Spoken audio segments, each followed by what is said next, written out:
What's going on, everyone? So, the upcoming Scream 7 is really going to focus heavily around Sidney Prescott, as well as her family and her children. Something that I've talked about is the likelihood of a nanny potentially being involved, right? She's got young kids. She imagine got to work, and Mark Kincaid's got his thing. There's probably going to be some form, some level of a nanny that's going to step in. And I do think that this is a real opportunity to kind of give us a very different, very unique Scream film that I'm actually kind of excited for if they kind of go in the direction that I think that they're going to go. Which is like kind of again the family dynamic, right? Putting Sydney in a position that she's never really been in before, where Ghostface targeting her children, her husband, right? Now it's not just about her. And it's like, if I live or die, that sucks, but I only really have to look out for myself. Now it's like, no, she has to keep her children alive and her husband alive. And, she's got to go through the struggles of, being a mother and being a wife. And just going to be a very different, unique look at Sidney Prescott that I'm genuinely excited for. And it's kind of looking and shaping up like that's kind of the direction that they're going, right? And again, execution, storytelling, delivery is all very important, right? Like just because they go a direction that I'm fond of doesn't necessarily mean that they'll do it correctly. But we'll see. We'll see how it plays out with Kevin Williamson at the helm. I have a little more confidence than otherwise. I've been very vocal, very outspoken about like just kind of my concerns with Scream 5 and 6 and my criticism just based on some of the writing. I'm hoping that this one is a little different. They kind of go a little fresh. But again, rumors, reports, everything's a rumor until it's actually confirmed by the studio or the movie comes out and we actually see it. But Sidney Prescott's supposed to have a nanny.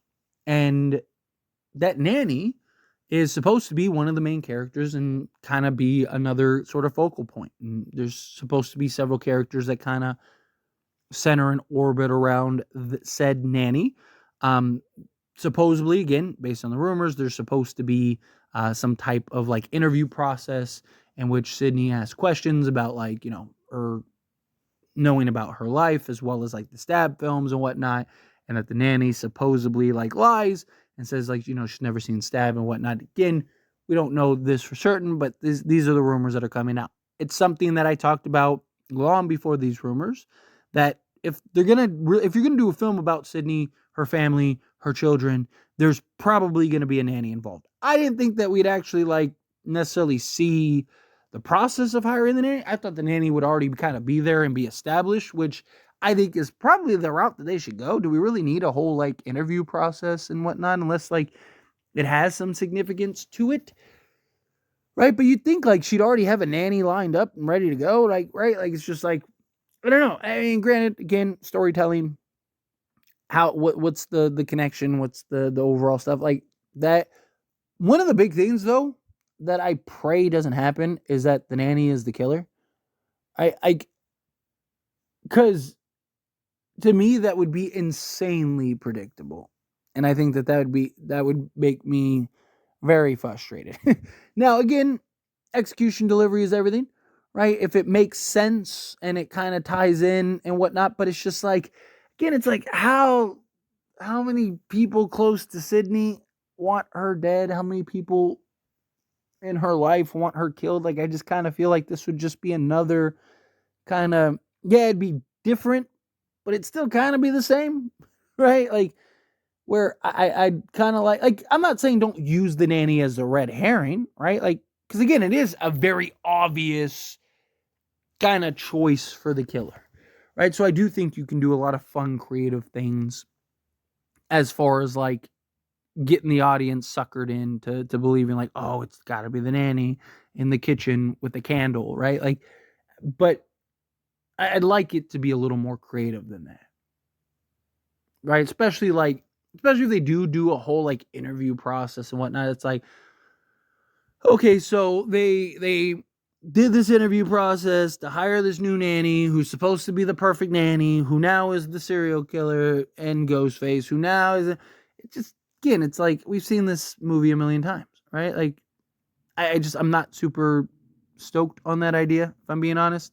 But if it's something where it's like, you know, let's have this nanny come in, do the interview process, set it up, and have it kind of appear that maybe she's involved or maybe there's some connection or something like that, then that could be kind of this red herring, and we can use that as like a misdirection to, maybe the nanny is one of the people that helped save the day, right? Maybe the nanny is one of the people that come, like have the nanny clashing with Gail Weathers, right? And they don't really get along, and it's just this dynamic, and and Gail gets attacked and maybe tells Sidney, like, hey, Sidney, it's the nanny, right? And like, it's like, oh, it's the nanny, and then you end up getting there, and you have this moment where it's like, oh shoot, it really is the nanny. Oh man, well that was predictable, and then boom, like, no, it's not the nanny, right? Like, I don't know. I just think be a little more creative is my point, right? Like Ghostface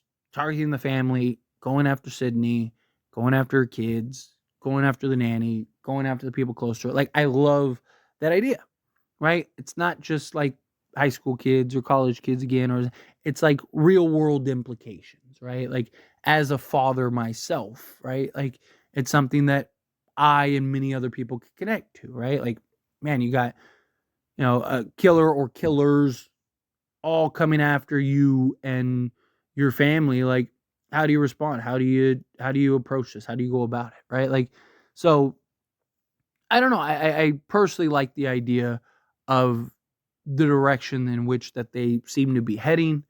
I just hope it's the proper execution, the proper delivery, the proper just storytelling in that regard.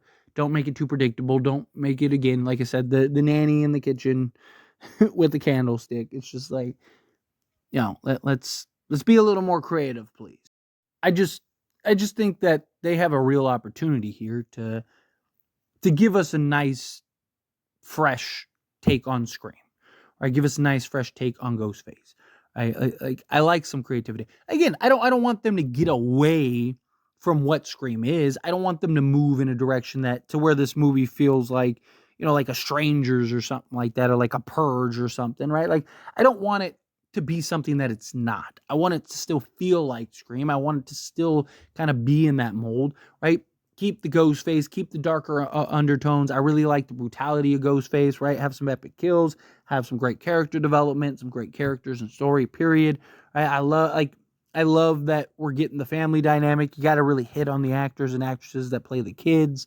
You get the nanny involved, fine, that's great, right? Again, Sidney Prescott. It'll be interesting to see how little she trusts her or how much she trusts her, right? Because again, like, this is somebody that everybody in her life at some point has kind of either died or turned on her.